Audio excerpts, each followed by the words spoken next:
కేంద్రంలో మూడోసారి అధికారంలో వచ్చినటువంటి బీజేపీ ప్రభుత్వం మొత్తం దేశవ్యాప్తంగా ఉన్నటువంటి ప్రభుత్వ రంగ సంస్థలన్నింటినీ ప్రైవేట్ వ్యక్తులకు, అంబానీలకు, ఆదానీలకు అమ్మడం కోసం ప్రయత్నం చేస్తూ ఉంది. అందులో భాగంగానే తెలంగాణ రాష్ట్రంలో ఉన్నటువంటి సింగరేణి బొగ్గు బ్లాక్లని ప్రైవేట్ వాళ్ళకి ఇవ్వడం కోసం వేలంపాటని నిర్వహిస్తూ ఉంది. దీన్ని సిపిఎం పార్టీ మంచిర్యాల జిల్లా కమిటీ తీవ్రంగా ఖండిస్తూ ఉన్నాం.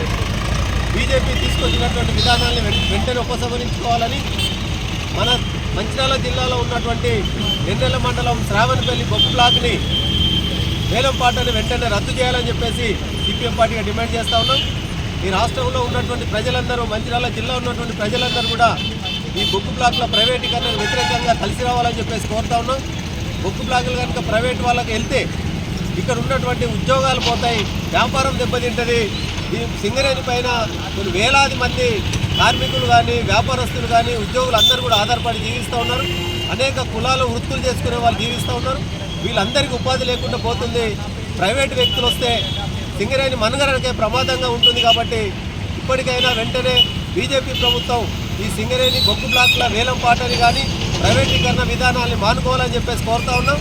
లేనట్లయితే రాబోయే కాలంలో పెద్ద ఎత్తున పోరాటాలు చేస్తామని చెప్పేసి హెచ్చరిస్తా ఉన్నాం.